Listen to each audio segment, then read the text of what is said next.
Plaintiff, Amanda Gillespie, says after her son committed suicide while high on drugs, she started abusing pain pills. Amanda claims she ultimately landed in prison and sobered up while there. And she's suing her former friend today for the value of a truck.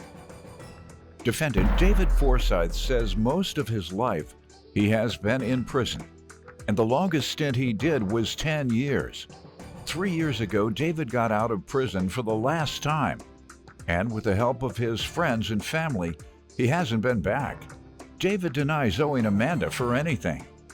All rise. This court is now in session. The Honorable Judge Greg Mathis presiding. You may now be seated. Start with you. You know, I've always been a really hardworking person, and I raised 3 kids, a daughter and 2 sons, and I work really hard for the things that I have. And when my son was about 18 years old, he got involved with some drugs, and he's actually known in our town as the Burger King Bandit. As what? The Burger King Bandit. One night he was taking some hallucinogenics, and he thought people were following him, so he was running as fast as he could. He stripped naked, thinking that if he took all his clothes off, they would stop chasing him. And then he saw Burger King. Not true. And he got naked because of the drug. Go Right. ahead. So he threw a rock. You have get naked drugs out here, believe it or not. Yeah, they're Get naked crack. Mm-hmm. Go ahead. Yeah, they're awful. They ruin people's lives. Right, correct. So he broke into the Burger King naked, and ended up going to jail. And I told him while he was sleeping it off, I told him he was on the news. And as his friends were coming over during the day, Hope they didn't give him more than 30 days, right? Yeah, no, actually no. How long? 5. 5 days? Yeah, 5 days. All right. But you know what? That's why I say no more than. It That's scared. about right. It scared him, and he got his stuff. He got his life together. Good. But then he needed to try it one more time, and he committed suicide. Oh, how long after? Probably about a year later. Where do you think that came from? Did he suffer from depression and the drugs perhaps were self-medicating? You never got that impression that he suffered from depression? No, I didn't feel that he was ever depressed, except for when he was taking the drugs. When he wasn't on drugs, no, he wasn't depressed at all. He was happy. He was actually a really happy kid. I mean, he was 24 when he killed himself, but, he was actually a really happy kid. But my point is that the day that he killed himself, I had a prescription of pain medication myself that I'd had for years. For what? I was a nurse, and I hurt my back at work, and I got the prescription, just lifting patients, things like that. And so I'd take the medication maybe once or twice, maybe 3 times in a month. What's the diagnosis? I have 5 slipped discs in my back. Okay. So like I said, I didn't take the pain medication very often, but that day I took like an extra one. And it was like, oh my gosh, I can deal with this, And it just got out of control. And the last time before I stood before a judge, he was sentencing me to prison. For what? For theft and trafficking stolen property. Did you tell him you were a drug addict? Yes. Did he include rehab in that? No, he did not. Not at all. That's one of the big problems with this country is the law enforcement, the judges, doesn't give the person what they need. You can put them behind bars, but require that they go to drug treatment, even if it's between bail. Mm-hmm.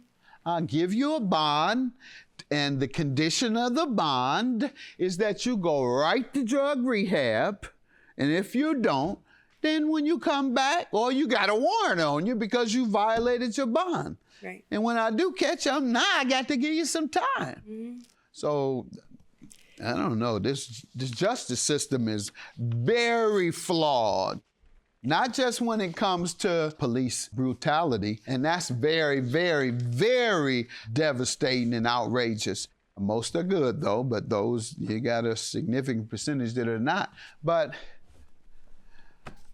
not only that, this. You send kids to prison and they're out here desperate. They can't get into community college. They can't get in training programs. But yet you come before the judge, you're stealing something minor, and the judge doesn't say, as part of your sentence, get a GED. That's what happened with me. And that's why I ran for judge, because at that time, they were tough love judges, with emphasis on tough.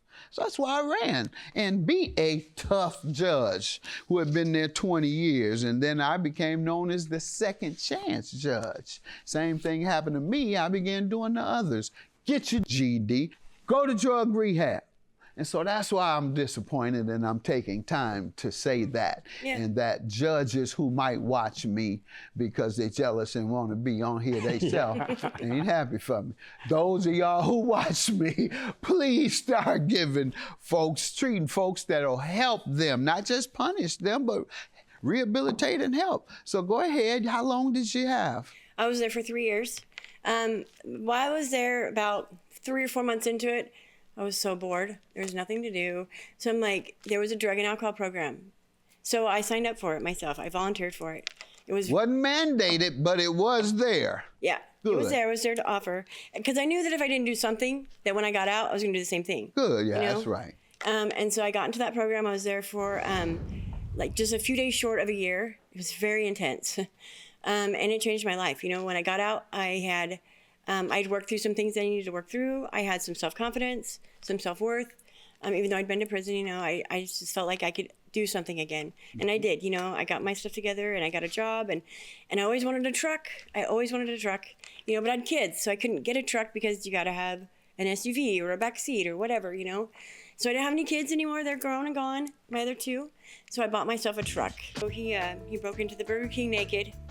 Ended up going to jail. And I told him while he was sleeping it off, I told him he was on the news, and it scared him, and he got his life together. Good. But then he needed to try it one more time, and he committed suicide. Defendant David Forsyth is being sued by his former friend, who admits she became addicted to pain pills after her son tragically committed suicide. So let me allow him to give some background, sir. I'll give you a little background about myself so that you can understand how I came to have her truck. So most of my life I've been in prison.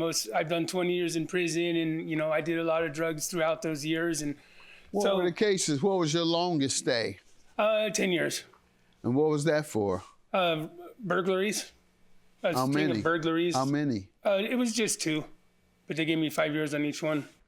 Basically, I was just really high on drugs, and I just kind of stumbled into a house and didn't actually take anything. But because I walked into that house. Let's move on, sir. Yeah, I know you didn't take anything. You got 10 years for. Let's move on. What else did you want to tell me? 3 years ago, I got out of prison, and with the help of my mom and some of my family members, and even her, I was able to stay out of prison for these whole 3 years, and I'm working. I have a good job, and so I called her. What type of job?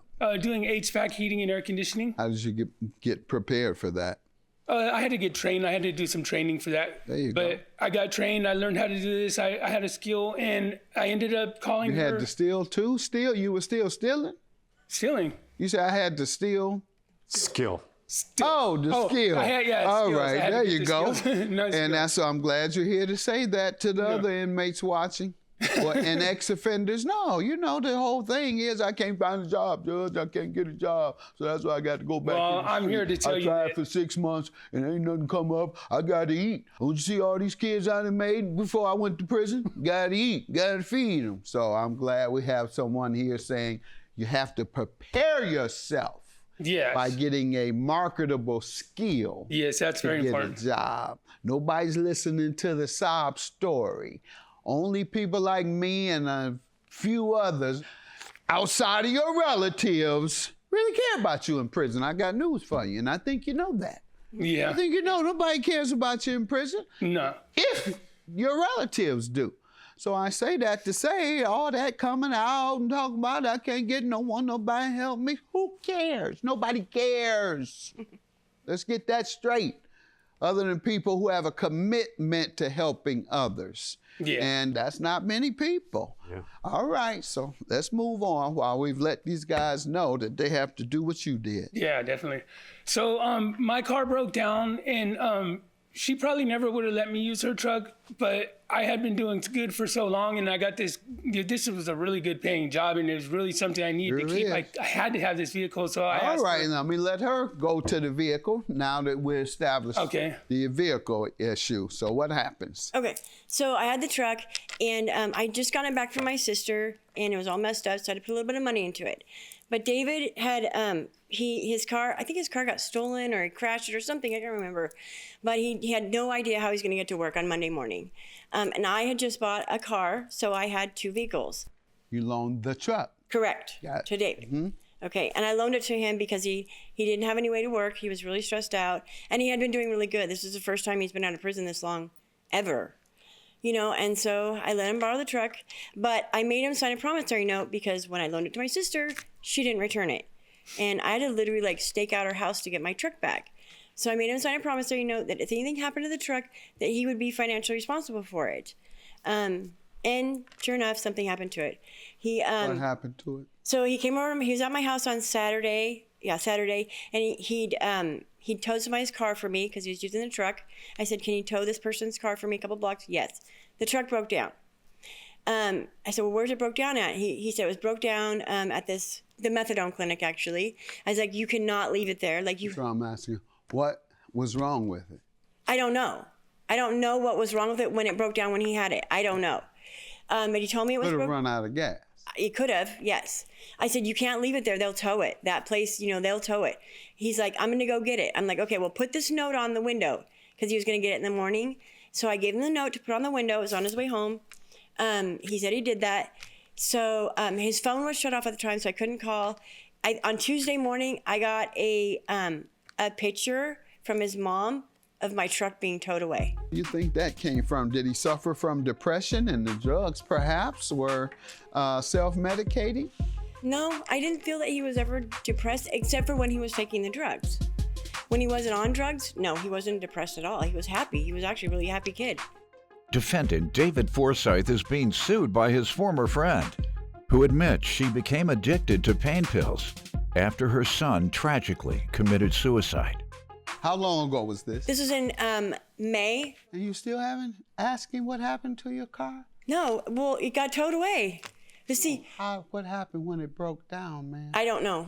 I'm asking you. It never dawned on you to ask I did ask him. He did not know what was wrong with the truck, why it broke down. Okay, hold on, sir. You didn't know why the truck broke down? I thought the clutch broke down because I towed a car and I put too much strain on it. Well, that's what I thought because shortly after towing the car, the clutch wouldn't engage anymore. Before it broke down, you're saying you had clutch problem? No, it was working good when she gave it to me. Yeah. But what happened to cause it to break down? I believe by trying to tow that person for her. All right, so you didn't tell her that? Well, I don't think she understood that I was trying to... What do you mean, didn't understand what? You tried to tell her and she didn't understand? She was more concerned about where the car was parked. Did you offer the information as to why her car was damaged and towed? Because it was towed because you damaged it. Yes. All right. So did you tell her why it broke down? Because you telling me now you knew. Why didn't you tell her? I did tell her. I don't think she understood. I was trying to tell her the clutch wasn't engaging, but she just doesn't know anything about cars and, You said you told her nothing, so somebody's lying. You said you told her nothing. All right, let's see who's lying. So what happened after that? So I parked the car at this boat store, and it looked like it would have been an okay parking spot for a day or so, but they towed it the very next morning, and I called her and told her where it was, and I did put the note in her. I have no proof, but I did put the note in her window saying that we're going to be coming to pick up the car soon, later that day. So can you please not tow it if it becomes something that, you guys end up wanting to do. So. And then it sit there for like 2 more days. What happened to the truck, sir? They towed it same day. I know, and impounded it. Yeah. Yeah. Did you go and get it out? No. She couldn't provide the title. You don't have a title to this car? I did have a title when I purchased the truck, yes. And what happened to it I couldn't afford to pay the license and registration to get it registered. It had good tags on it and everything. It was legal. I had insurance on everything. Okay, so why didn't you present him with the title? Because I didn't have the title. It was in my storage. I lost my storage unit. You have it today? No, I lost my storage unit. It was in my storage unit that I lost. You have pictures of the car? Yes. All right. Yes. What page? The pictures of the vehicle are pages 6 and 7. And then the promissory note is on page 4. All right, so you agreed to repay you. Yes, because he So why are knew- we here, sir, if you agreed to repay her? Well, I was thinking if the car was not working because of something I did, I would fix it. But I wasn't thinking I would have to pay for the whole car being that it got towed. I wasn't expecting that, but I did promise. But And the reason you couldn't get it is that you couldn't present the title, yeah, and neither could she. But he knew that before he took the truck. After it got No, towed, man. no, he knew that when he borrowed Man, the would truck. you listen to me? Yes, After it was towed, yes, the only reason he couldn't get it back, yes, even if he had all the money in the world to do it, right. he had no title. Did he come and ask you and say, I can only get it out if you present them with a title? No, he did not. Last time before I stood before a judge, he was sentencing me to prison For what? for theft and trafficking stolen property. Did you tell him you're a drug addict? Yes, yes. Did he include rehab in that? No, he did not. He did not. Not at all. That's one of the big problems with this country is the law enforcement, the judges. Defendant David Forsyth is being sued by his former friend, who admits she became addicted to pain pills after her son tragically committed suicide. Did you ask him what it takes to get my car out of impound?